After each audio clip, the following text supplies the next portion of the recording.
ॐ स्थापकाय च धर्मस्य सर्वधर्मस्वरूपिणे अवतारवरिष्ठाय रामकृष्णाय ते नमः। वसुदेवसुतं देवं कंसचाणूरमर्दनम् देवकी परमानन्दं कृष्णं वन्दे जगद्गुरुम्।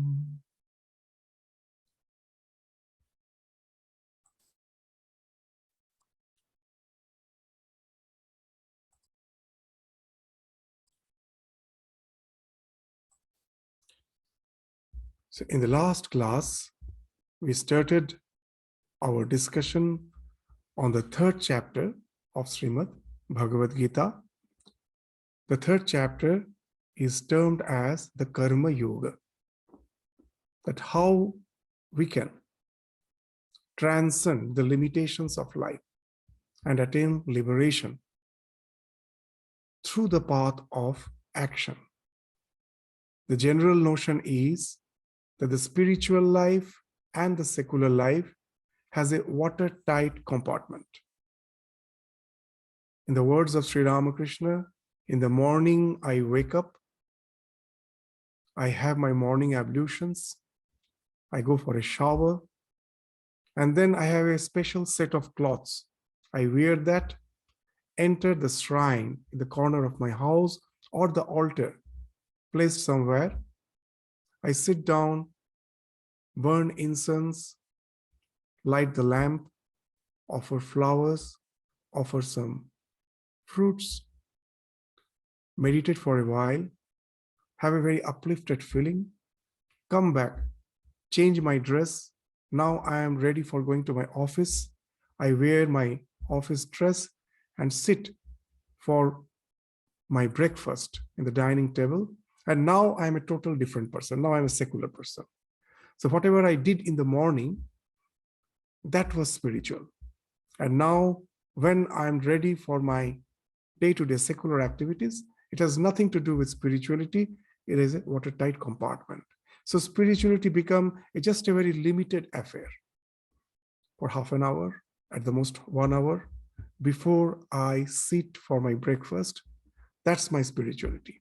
The rest of the day has nothing to do with spirituality.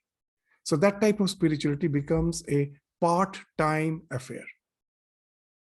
But for a real spiritual transformation, for transcending the limitations of life, so that the world goes on.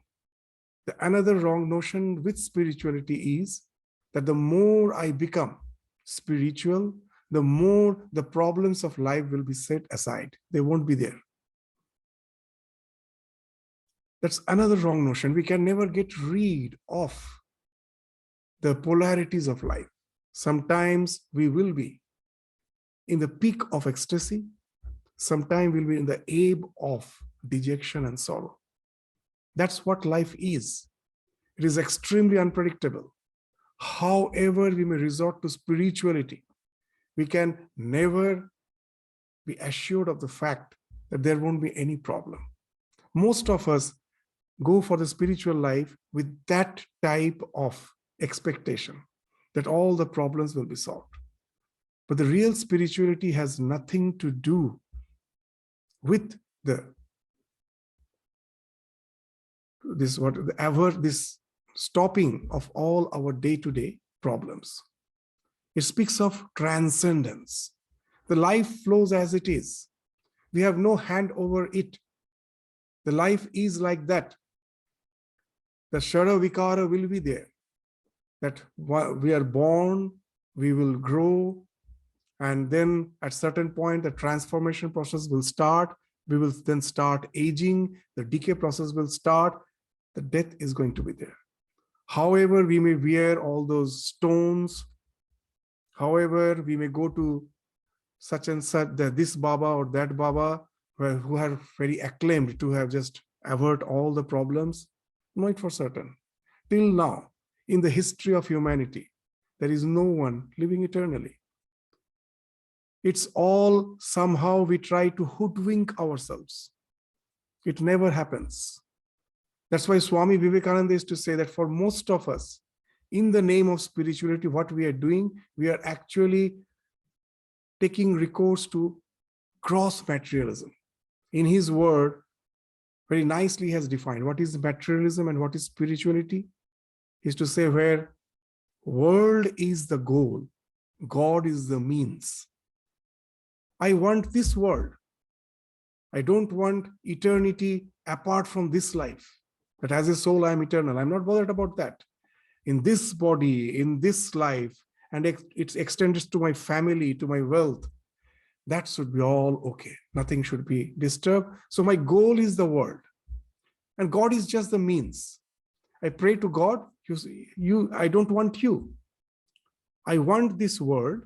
I just pray you are the means. You will supply me this. So Swamiji used to say where God is the means, world is the end. That is sheer materialism. And what is spirituality? Where world is the means. You do karma.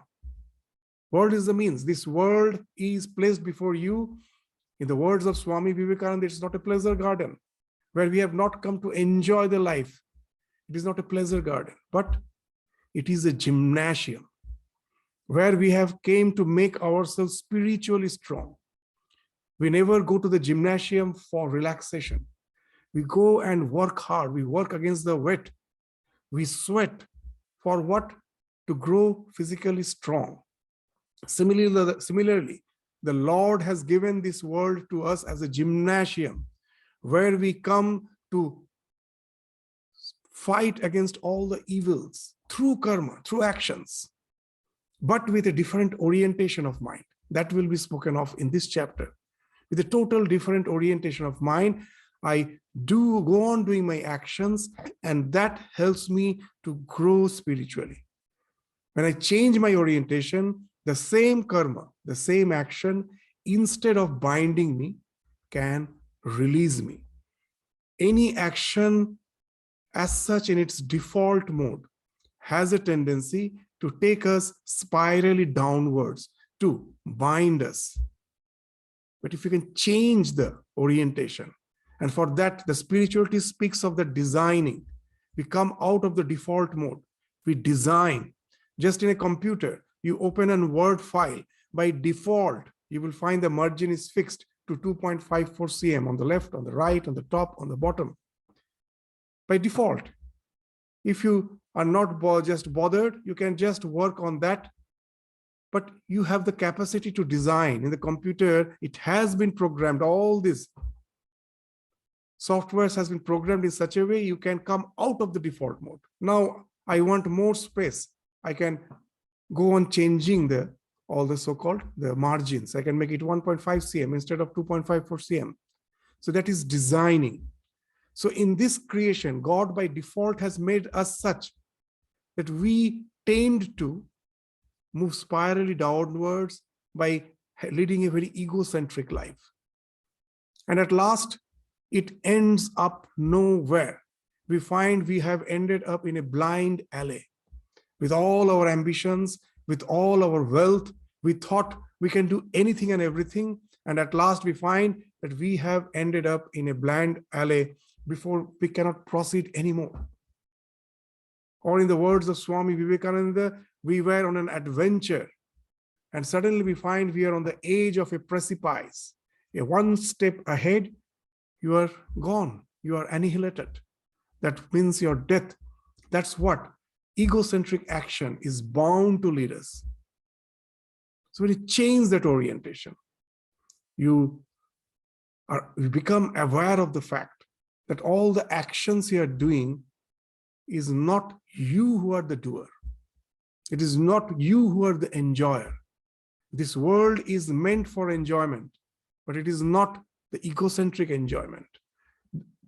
The one who is finding expression through us. We are just the channel. It is a God who is finding expression through us in the form of love, compassion. Those things are not something we have. Can you claim that that love which you feel for your child is yours?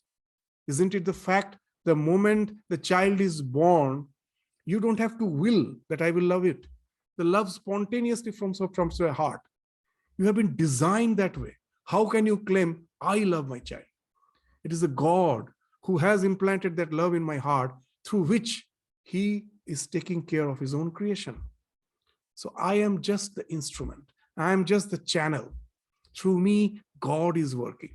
So if he is working, it is not me who is going to enjoy the result of my action.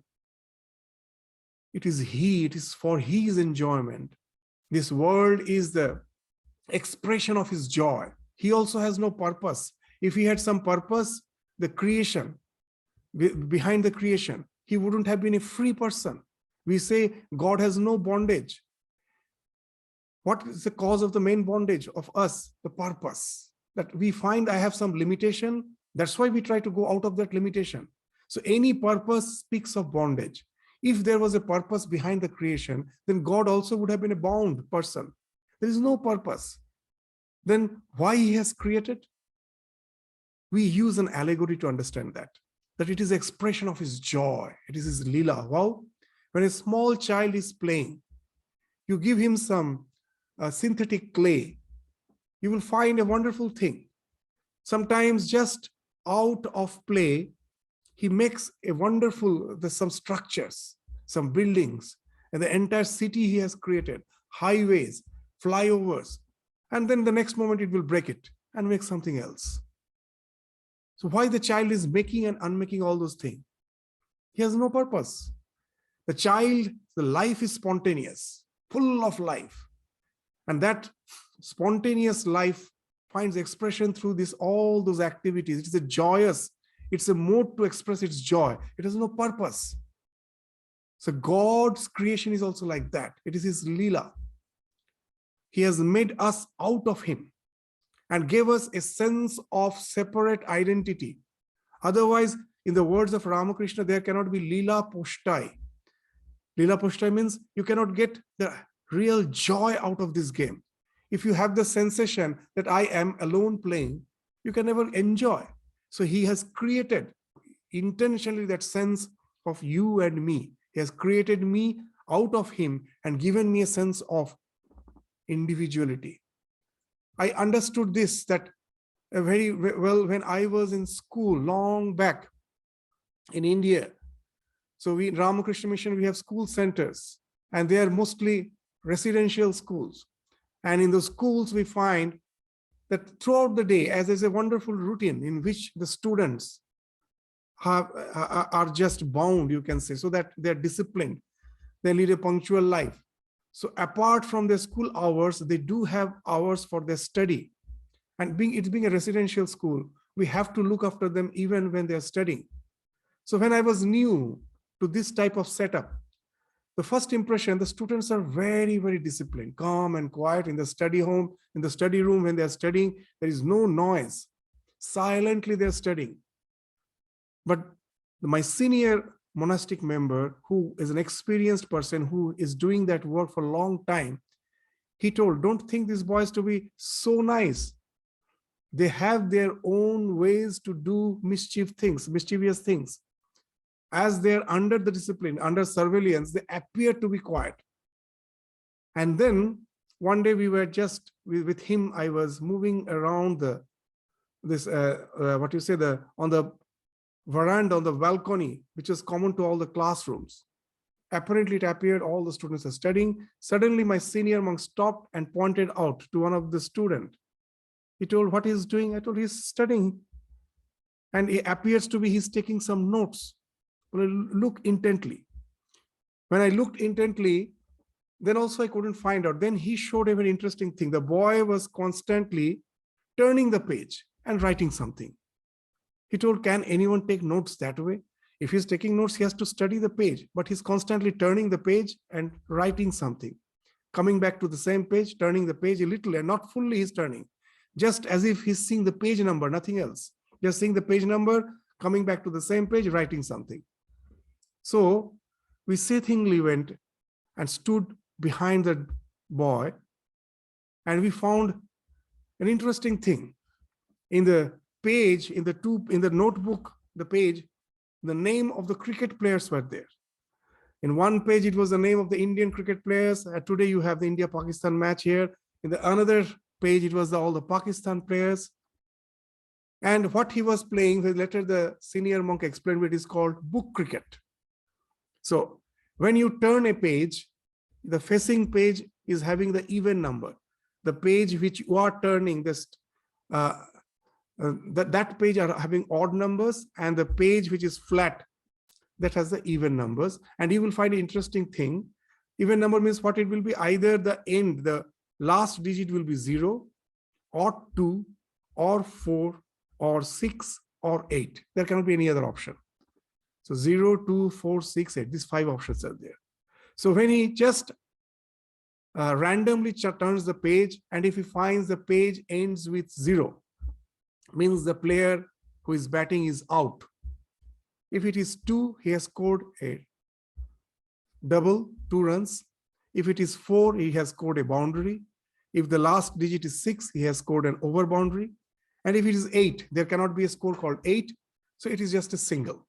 So it is just 1 run. So that's how he has created 2 teams, and he is enjoying. That is called book cricket. Now, all those players are not there. It is all just, it is in his notebook. But he is enjoying the entire 1.5 hours in the study. He will spend that way. Apparently, it appears he's studying, but the thing is, he's enjoying. How? By creating those players, and he himself alone is playing. God is playing book cricket with this entire creation, nothing else. He has made you and me and given a separate sense of identity. Otherwise, the game doesn't become entertaining. As someone asked Sri Ramakrishna that why God has created, Sri Ramakrishna's immediate reply was, it is his lila, it is his sport, divine sport. And immediately the man retorted back, it is maybe sport for him, but he must be a very sadistic person. Here we are dying and it is sport for him. Ramakrishna immediately replied, who are you? It is all he. He has made the sensation of this you and me. Otherwise the game won't be interesting. When I am playing a video game, I may be the one who have identified myself with a shooter and shooting person. And I enjoy the game. I know I'm actually shooting none. It's all projection. So it is his lila going on, which has no purpose. And I am just a playmate. I'm just an instrument in the hand of the divine. If this orientation comes, action goes on. Why the action goes on? Because he has made me in such a way that I'm bound to act in a particular way. So whatever responsibilities I have been placed in my life, I neither seek nor avoid. I am not ambitious that I want more. I'm quite happy with whatever situation life has placed me, nor do I avoid. Like Arjuna wanted to avoid the war. I don't want to avoid. Because avoiding is not renunciation. It is seeking the security zone. It is seeking the comfort zone. It is also a type of seeking. It is also something to pamper your ego by going to your comfort zone, by going to your security zone. So neither I avoid, nor do I seek. I know I am the instrument in the hand of the divine. He is working through me. He has his own way of working. For why, what he's going to make, what he's going to unmake, I don't know. No, the child makes and unmakes. Sometimes my actions, I think, has some purpose, but I find nothing happens. Most probably the plan of the divine was to unmake. Who knows? We don't know. If the ego falls off, we can simply be a part of the play of the divine, enjoy the play, whatever it may happen to me. So I'm not bothered about the result. I play the game perfectly without giving any slack to it. I am performance oriented. I do it perfectly, but not result oriented. So that becomes a way of life. And that's do enter in contemplation. Because at each and every moment of the life, though I am acting on the background of my mind, a part of my mind is always aware of the fact I am just an instrument in the hands of the divine. Whatever I do perfectly and offer it to the feet of the Lord. So this awareness, constantly your mind is there. Outwardly, the people, when they look at me, they feel I'm extremely engrossed, attached to the life. But the subjective feeling, to the bottom of my heart, I know I'm not attached. As there's a very popular saying in Bengali that sadhu hobe, sadhu sajbe na, grihi sajbe, grihi hobe na. That always feign to be, always pretend to be an householder. Feign to be an householder, pretend to be an householder. Don't become an householder. And become a sadhu. Don't pretend to be a sadhu. We just do the opposite. We have holy marks. We go to the religious place. We are always as if holding a flag of religion in our hand, but in our heart, something is different. That's the mithyachara. That's hypocrisy, which Bhagavan will be speaking of in this chapter. So that's not the way of life. We are totally involved with the life, but our mind is given to the Lord. As we say again and again, when someone asked a very senior Swami of our order that in those days, even now, transcendental meditation is a quite famous. So someone asked that, what's the transcendental meditation? Have you heard of it? Mahesh Yogi's transcendental meditation. It was very famous in the West. In those days, it was really very famous.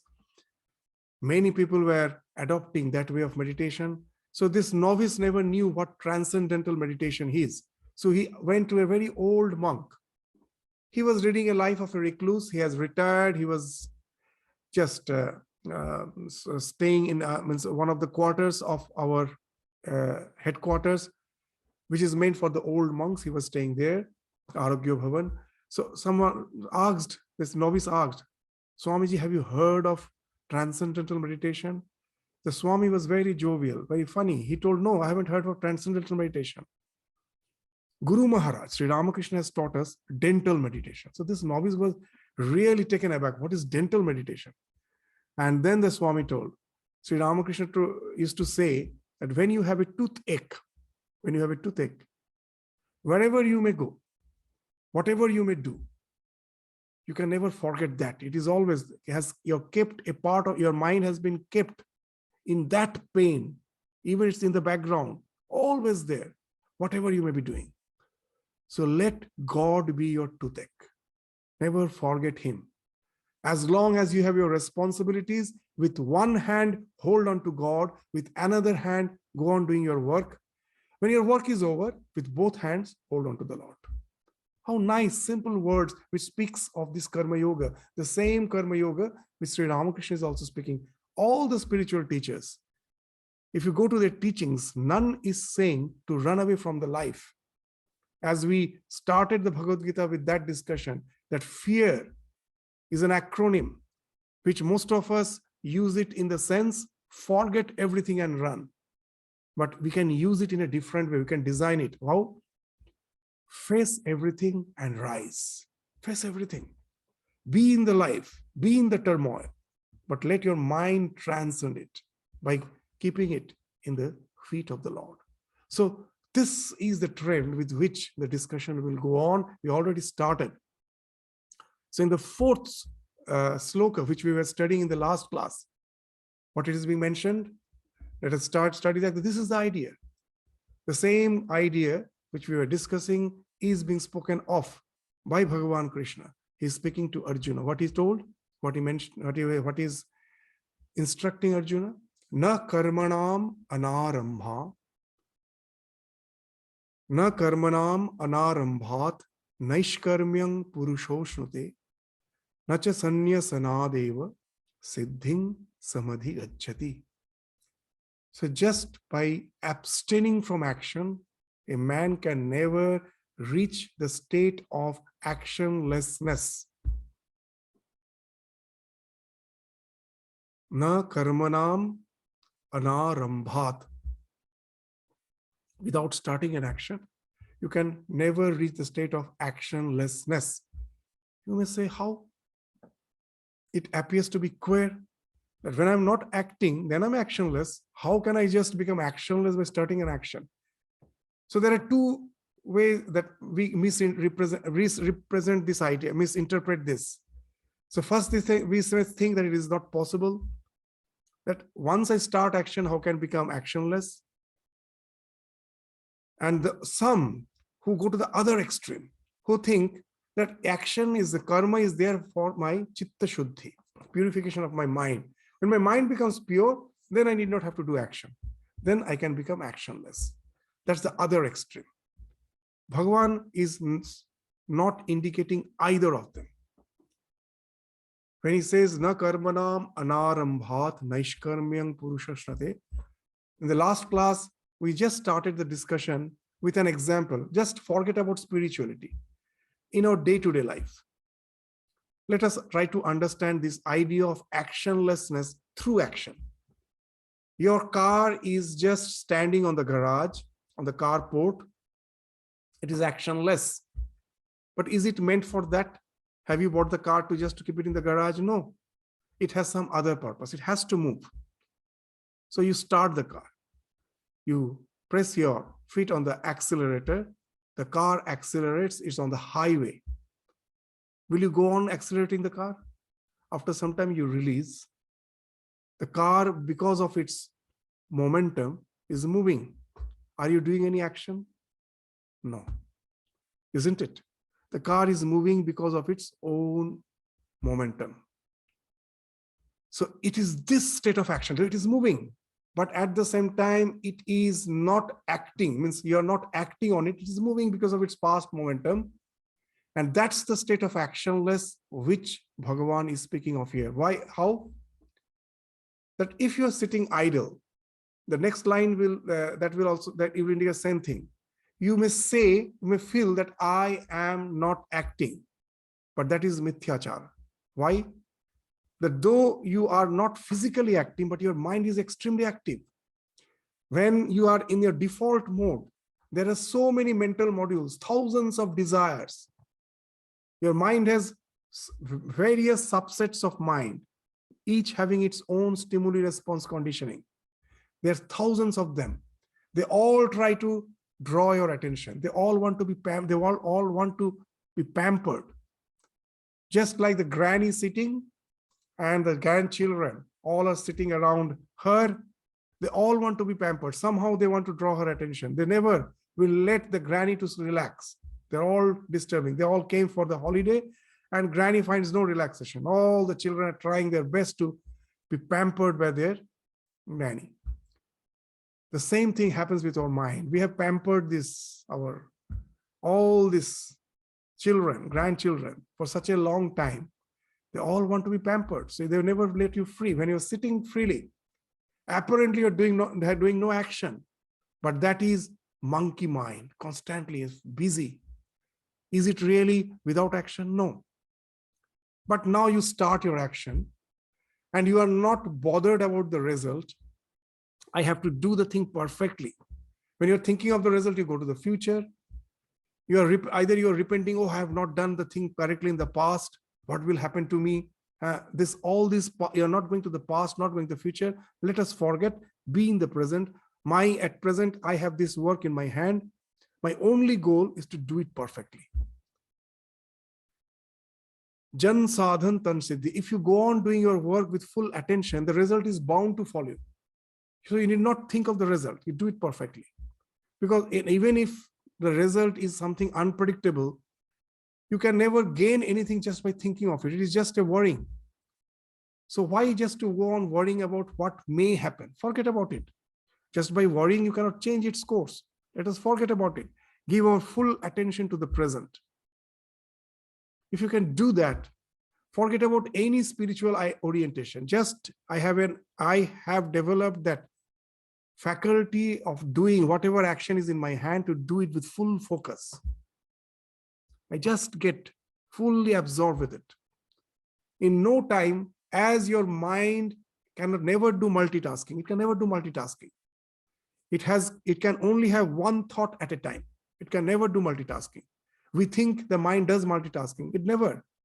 It actually jumps from one thought to the other at a very fast rate, giving us an idea that we are doing multitasking. And that's why when you are doing multitasking, not a single work is done perfectly, because your mind is constantly jumping from one activity to the other. But if you're focused, all other activities has fallen off. The mind is totally focused in one thing. That monkey mind has gone now. You're just focused in what you're doing. It takes you into a state of videha. Means though you are in the body, you feel as if there is no body. Just like the car, which is in full speed, but you're not press the accelerator. Though you're in the body, you don't feel of the body. Why? Because the mind, when focused to one thing, the other things are bound to fall off. When I'm just conversing with you, someone calls me, I hear that, because just for conversing with you, only a small part of my mind is required. The remaining mind is free to take care of other activities. But when I'm watching the TV, the India-Pakistan match is going on, I'm fully focused. Someone calls, I don't hear. Why?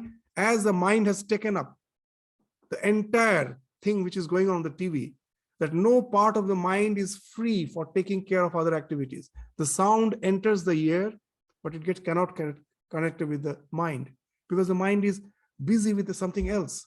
So sometimes it happens that when I'm extremely busy, someone calls, I don't hear. So when you're extremely focused, the external, all the distractions falls off. Not only that, if you're really focused, even your bodily alarm system, you will find when the surgeon is operating on a patient standing for 8 hours, he who can never stand for half an hour, his legs aches.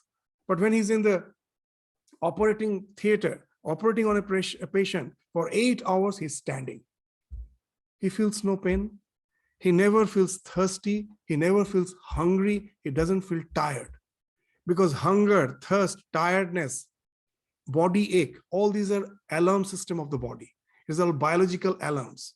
They also need a part of the mind. But the mind has totally taken away by the procedure which he's doing. Because he knows a little mistake will be at the cost of the life of the patient. So he's so focused. For 8 hours, he's not aware of anything. The moment the operation is over, then he feels hungry. Then he feels tired. So why it happens? Because mind was focused. So when you get focused, your mind now becomes totally tranquil. It's just absorbed in the thing you're doing. Other thing falls off. So it results in a let go. That we are always carrying the baggage of worries and tensions and desires with us. And we are carrying them for so long, we got habituated. We don't feel that we are carrying the baggage. And someone just takes the baggage and puts it aside. And then I feel the difference. Oh, it makes me feel so light, so relaxed. Just 1 minute.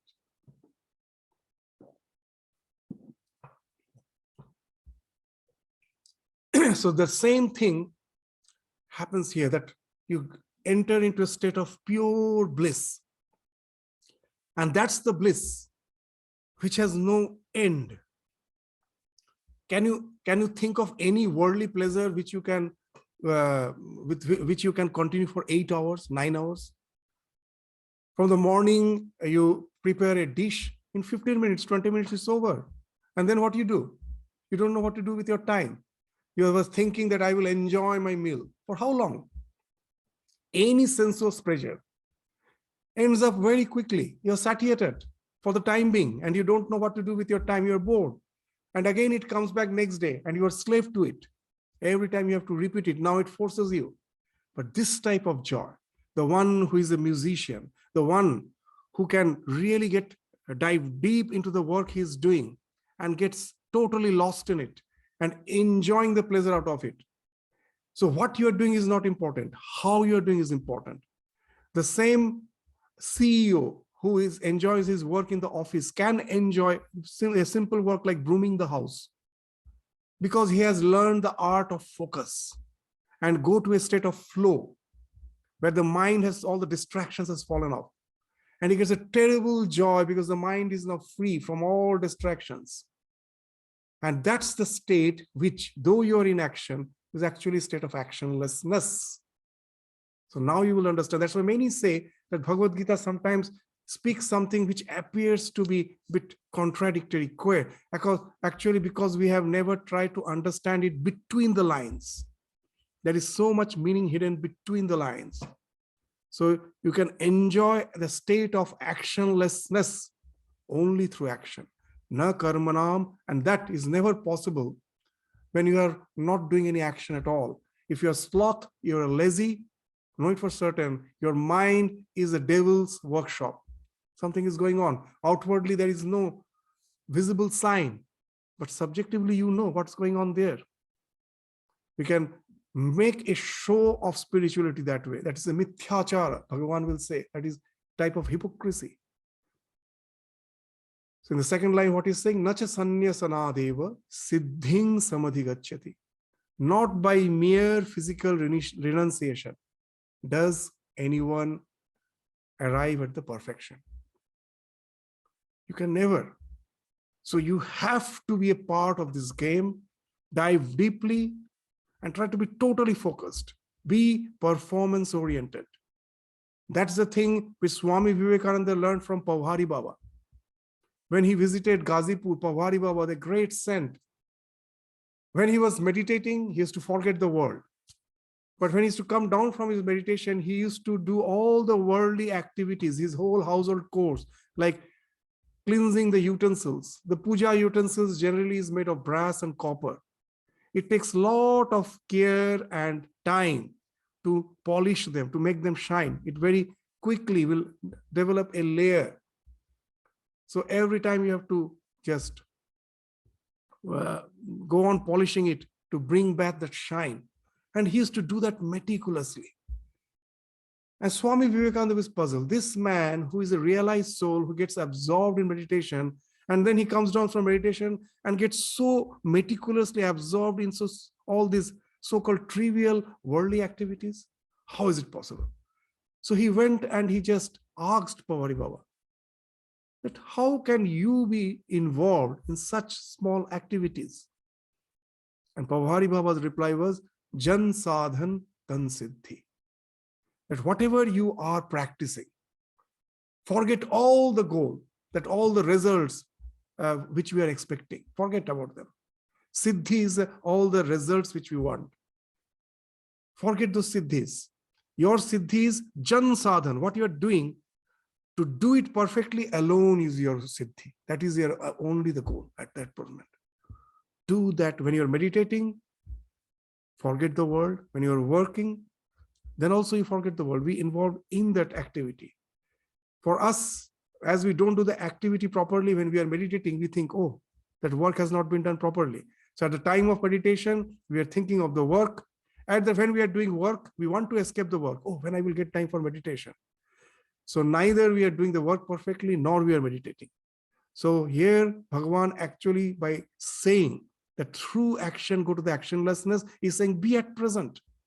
Be at present. What you are doing, that's the only thing you have to do. So he is yet to enter into the idea of the spirituality.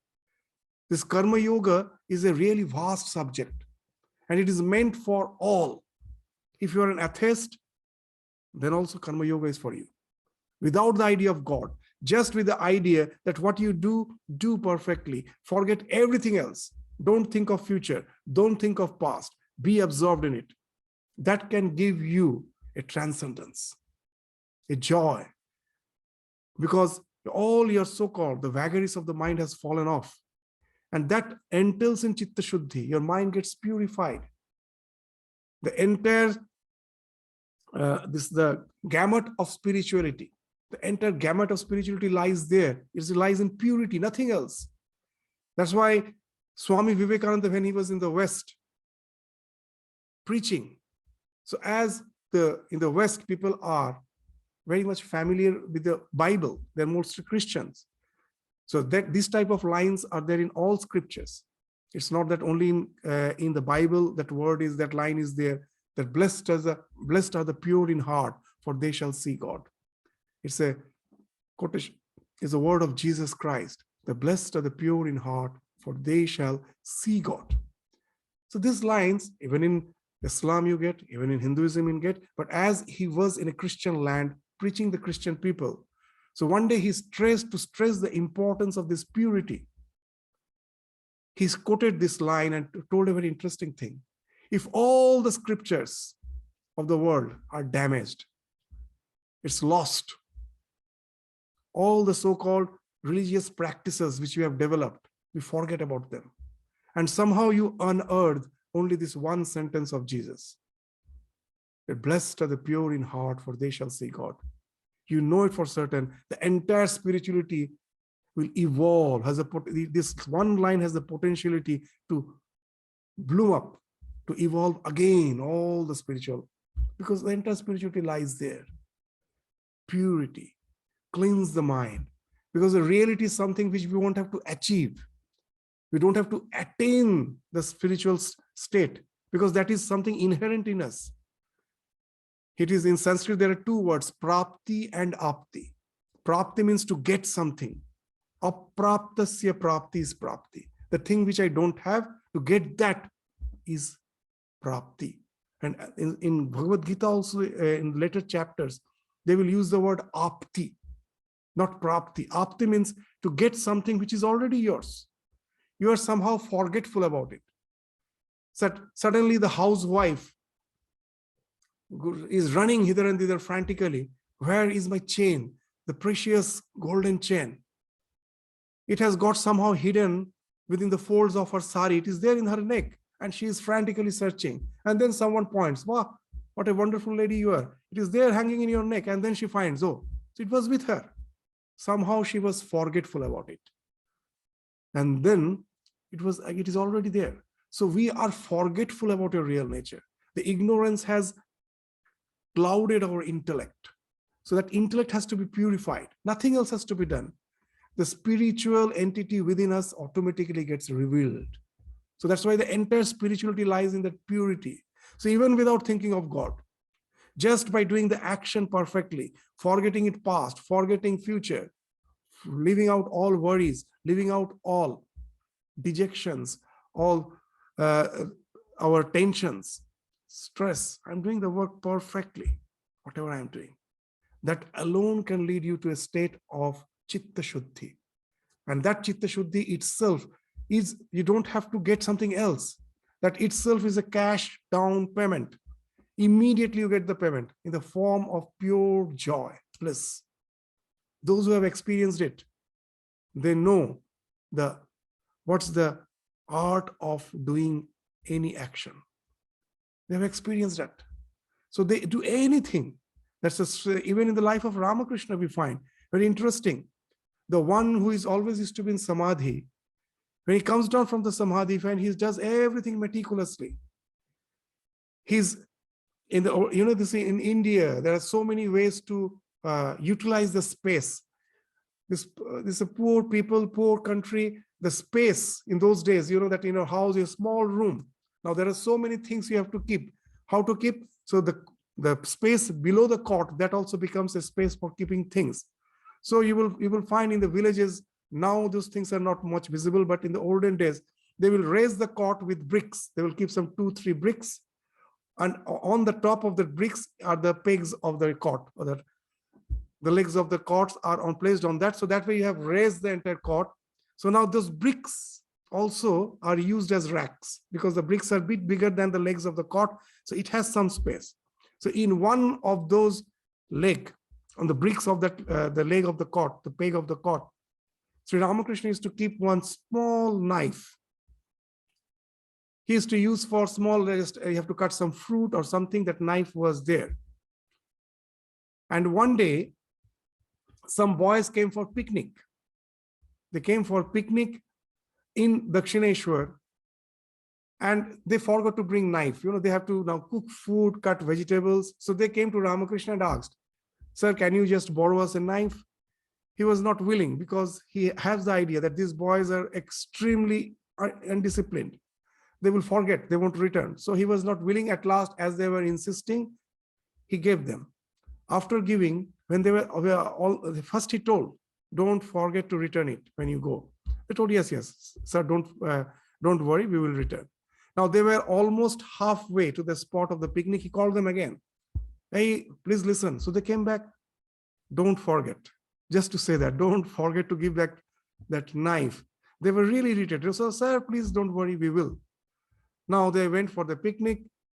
At the end of the day, in the evening, Sri Ramakrishna was sitting in his room with the devotees, having conversation on the spiritual conversation. Suddenly he remembered that it's the time, it's already getting dark. The boys must have left. He asked one of his disciples, see that they have forgotten the knife? This disciple told, it's a very small knife, don't bother. No, no, no. You please go there and find it. Well, how will I find it? And Sri Ramakrishna gave a very nice instruction. So you will find at some place they have cut a lot of vegetables, because for picnic it was quite a big group. So all the peels you will find dumped in one place. It must be there.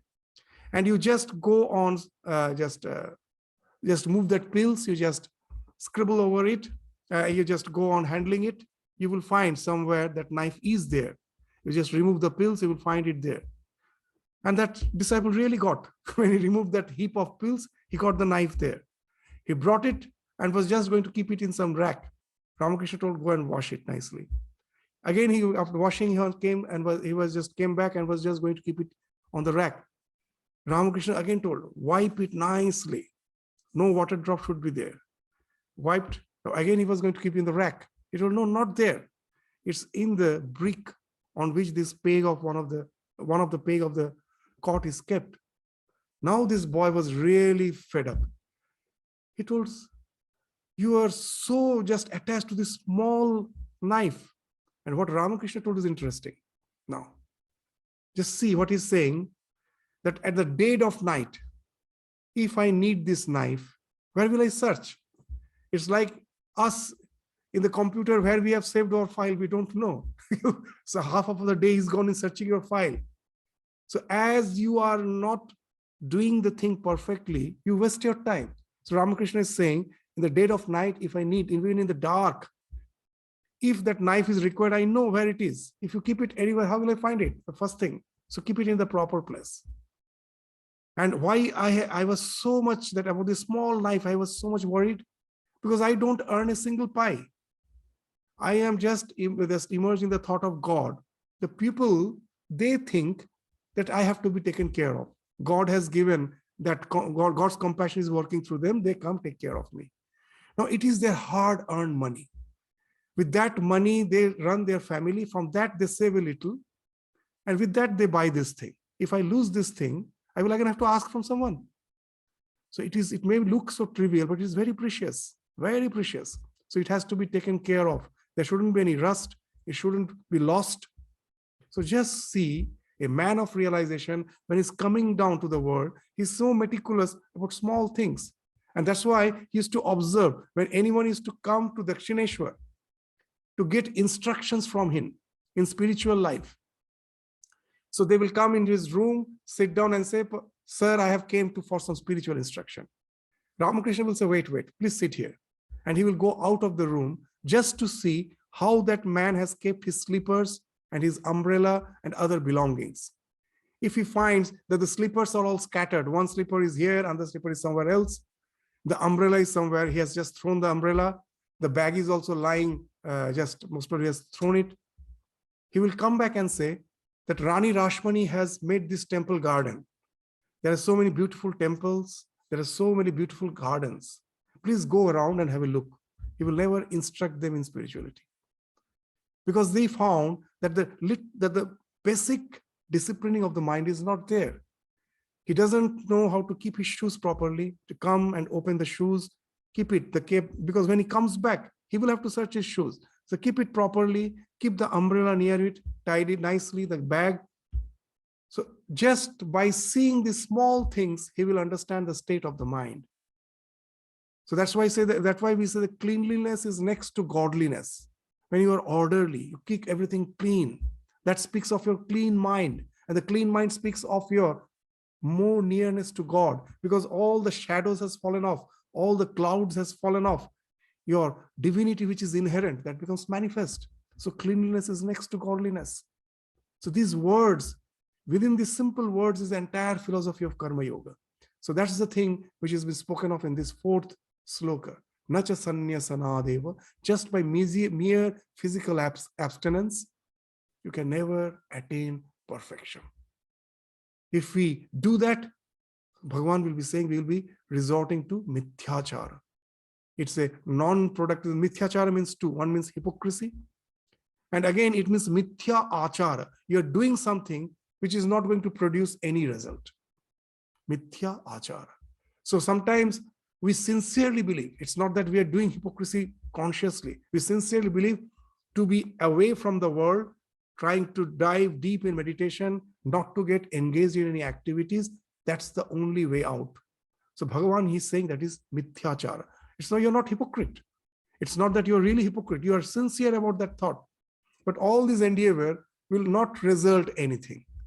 That it becomes mithya, it becomes just false. This achara, all these practices you're doing is not going to yield any result. So it's sometimes we loosely translate as hypocrite, but it actually doesn't mean hypocrite. That you're sincere. You sincerely believe by coming out of the world, just spending time in deep meditation, trying not to get involved with the world is the way out. And you work hard for years together, finding no result. You are where you are. It's like a group of drunkards one day at night, they got on a boat. They just got up on a boat and they wanted to go to the other shore to enjoy. So they were all drunk and they were rowing and rowing and rowing. And then the sun rose, the daybreak. There was a daybreak in the morning, and then they realized, right, we are rowing throughout the night. Now it's already morning. We were supposed to reach that place in the night itself, and now it's already the daytime. And then they realized the boat was still anchored. They haven't removed the anchor. So that's what we do with our spirituality. We are meditating like the drunkard. We are meditating thinking we will reach the shore, but our boat is anchored. Our mind is still glued to all these worldly pleasures. However, I may be physically abstaining, the mind can never get rid of that.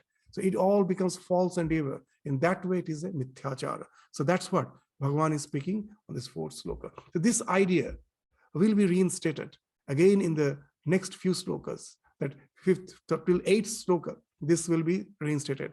From the fourth to the eighth, this is the idea. He's yet to enter into that spiritual portal. That from the spiritual standpoint, in the concept of yajna will come, that he's yet to discuss. He's discussing karma yoga just from the atheistic point of view. No God, no theism, just doing the action properly with full focus, and in the process to enter into the flow. That alone can take you to the state of naishkarmya, actionlessness. And that naishkarmya can give you a bliss as a cash down payment. Immediately you get it. It is not that you have to wait for it. You do the work, you immediately get it. So let's just read the next sloka and we will continue with this section again in the next class. Nahi kaschit kshanamapi jatu tishthatya karmakrit karyate yavashah karma sarva prakriti jai gunai. That there is no one who can remain without action even for a moment. All the beings are compelled to act by the gunas born of Prakriti. Prakriti jair gunai. Prakriti, this nature, is constituted of three gunas, sattva, rajatama. Today, before ending the class, I will just give a little hint that sometimes we don't know the meaning of this word. We say sattva means tranquility, rajas means action, tama means inertness, laziness, slothness. And that nature is made of these three things. It generally makes no sense that what actually is speaking of. But this sattva, raja, tama, in the modern language, we can translate it into stimuli response conditioning. How? So when you're sleeping, in the morning you wake up, you open your eyes, and to look out from the window, you see a wonderful red flower, the red rose.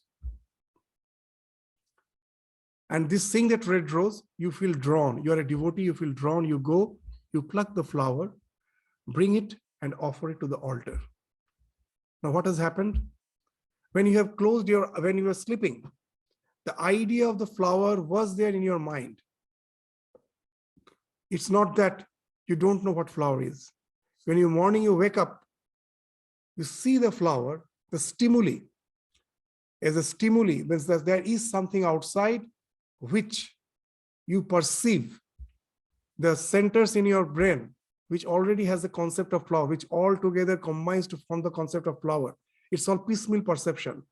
Through my eyes, I'm seeing the redness, the shape, the smell through the nose. So all these piecemeal perceptions, they combine to give the notion of the flower. Somewhere in your mind, it is happening. This concept is formed. So the stimuli is forming that concept.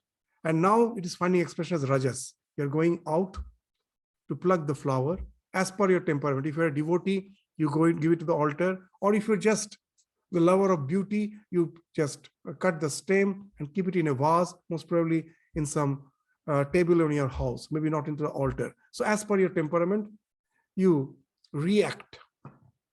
So that is karma. Can a stone do that? It cannot do that.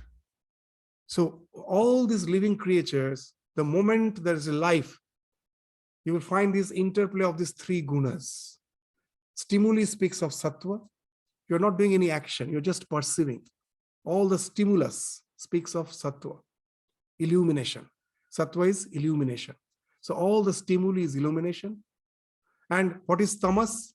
When you were sleeping, the ideas were still in your mind. All these are called in our Sanskrit, they are called before you get the Jara Prakriti, this is called Tanmatra. We translate Tanmatras as small particles of matter. It's not small particles of matter. Tat Matra is Tanmatra, means piecemeal perception. When I'm seeing the flower, I don't see it as a whole.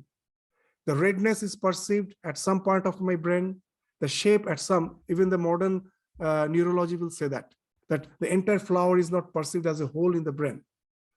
The redness, the color perception center sees the redness, the form is perceived in some other part, the smell through the nose in some other part of the brain, the texture, if you touch it in some other part of the brain, they all synthesize, all these piecemeal perceptions synthesize to give you a sensation of the entire flower.